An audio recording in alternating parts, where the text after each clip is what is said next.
우당탕탕 야옹이와 금빛 마법사 구도누리코 동화 윤수정 옴님 낭독 오하루. 옛날 어느 곳에 말썽꾸러기 야옹이들이 살았어요. 8마리 야옹이들은 바다 끝 동굴에서 찾은 보물을 한 보따리씩 짊어지고 넓은 세상을 여행했어요.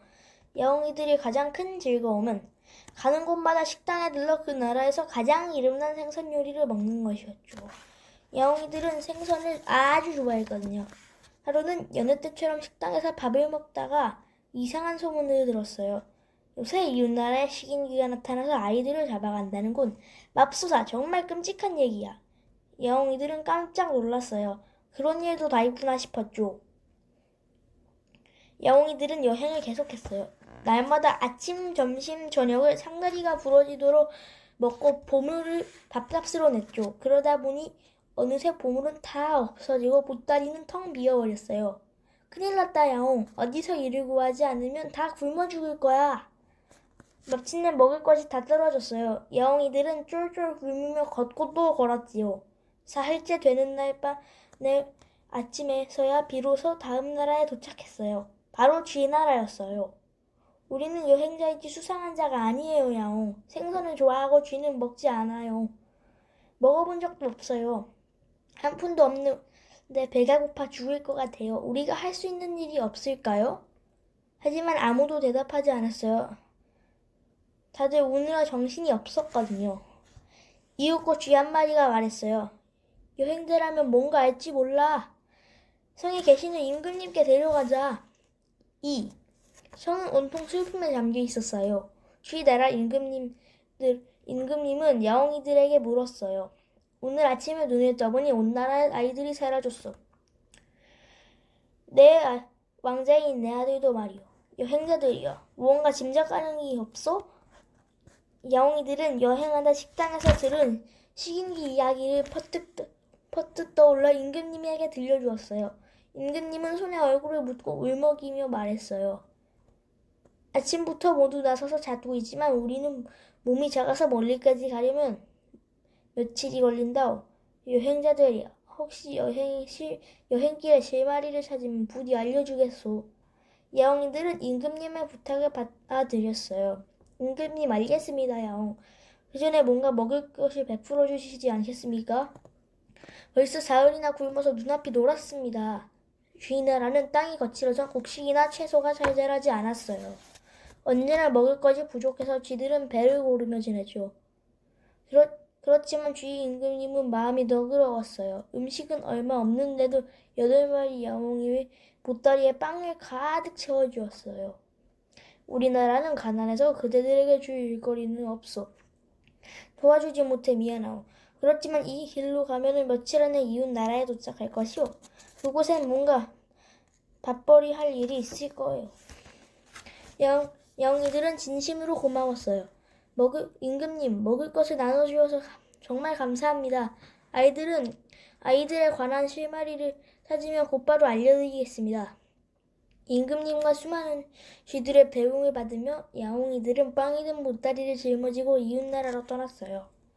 3. 야옹이들은 빵을 먹으며 임금님이 일러준 대로 나아갔어요. 그런데 어디선가 길을 잘못 들었나 봐요. 바위가 난 인근은 황무지만 이어질 뿐 아무리 나아가도 이웃나라는 나타나지 않았어요. 이제 보따리 속에 남은 빵은 한 개뿐이었어요. 어쩔 수 없네, 야옹. 8개로 쪼개서 나눠 먹자. 바위 위에 앉아 빵을 먹으려던 때였어요. 갑자기 너덜너덜해진 난쟁이가 달려나와 큰 소리로 외쳤어요. 배가 고파 죽을 것 같아. 배가 고파 죽겠어. 야옹이들은 8개로 쪼갠 빵 조각 중 하나를 난쟁이에게 주었어요. 난쟁이는 개눈을 감추듯 먹어치우고 다시 외쳤어요. 아직도 배가 고파. 어쩔 수 없이 2개, 3개 주다 보니 7개나 주고 말았어요. 난쟁이는 그제야 말했어요. 아, 이제 배가 부르네. 고마워. 야옹이들은 나무 빵 조각 하나를 다시 8개로 쪼개어 입안에 하나씩 넣었어요. 홍할만한 한 빵 조각은 입안에서 금세 사라져버렸지요. 뭐 괜찮아, 야옹. 어차피 배가 안 부르기는 마찬가지니까. 그러자 난쟁이가 말했어요. 너희들 참 친절하구나. 이 담례로 이걸 주마.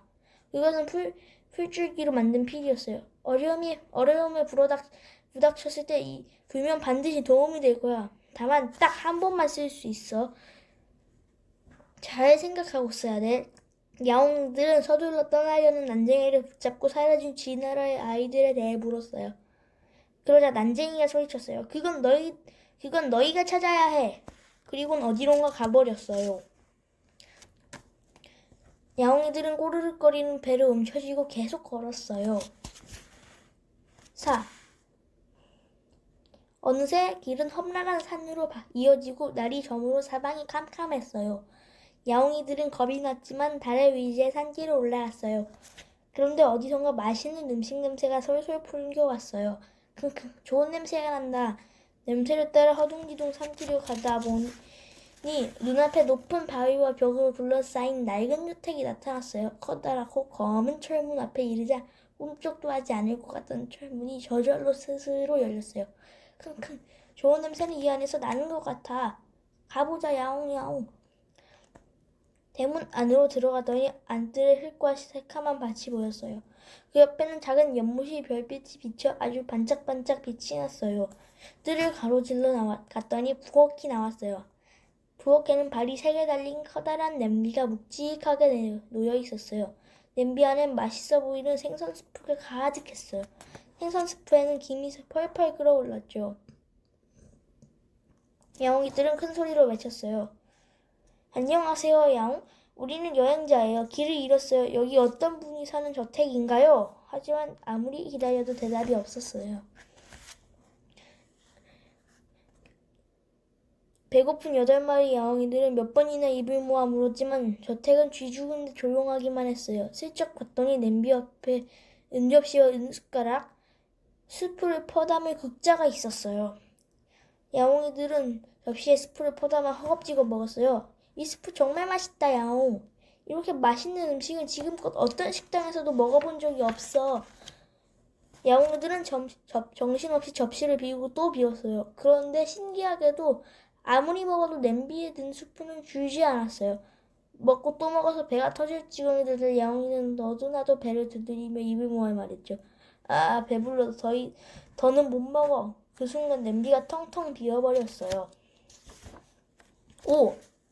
그때 부엌 안쪽 문이 열리더니 누군가 소리도 없이 들어왔어요. 야옹이들은 놀라서 어둠 속을 뚫어져라 바라보았어요. 거기엔 금빛으로 빛나는 마르고 키 큰 남자가 서 있었어요. 남자는 고급스러운 금빛 옷을 입고 금빛 중절모를 쓰고 금빛으로 나는 구두를 신었죠. 야옹이들은 배가 고파 죽을 지경이어서 멋대로 스프를 먹어치웠다며 사과했죠. 그러자 금빛 남자는 부드러운 목소리로 말했어요. 괜찮습니다. 저는 손님을 대접하는 걸 정말 좋아하거든요. 스프는 입맛에 맞았습니까? 야옹이들은 마음이 놓여서 공손하게 고맙다는 인사를 했죠. 그래도 먹어도 줄지 않는 신기한 냄비에 대해 물어봤어요. 그러자 남자는 말했어요. 이것은 마법의 흙에 구워내서 만든 마법의 냄비입니다. 먹는 사람이 모두 배부를 때까지 안에 든 음식은 줄지 않습니다. 야옹이들은 생각했어요. 이 사람 마법사야, 야옹. 어쩌면 쥐나라의 아이들이 어디 있는지 알지도 몰라. 하지만 금빛 마법사는 이렇게 했어요. 식인기 소문은 들었습니다. 하지만 사라진 아이들에 대해서 저도 잘 모릅니다. 야옹이들은 실망했어요. 마법사가 말을 이어나갔어요. 사실은 지난 보름날 밤에 우리 집 요리사가 사라졌답니다. 정말 곤란하게 됐지 뭐예요. 여행자 여러분, 만약 괜찮다면 새로운 요리사가 되어 여기서 일을 해주시지 않겠습니까? 하루 3끼 음식을 원하는 만큼 먹어도 좋습니다.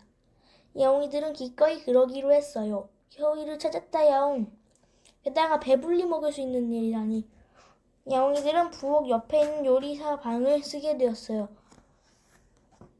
그리고 푹신푹신한 침대에서 아침까지 세상 모르고 잤답니다.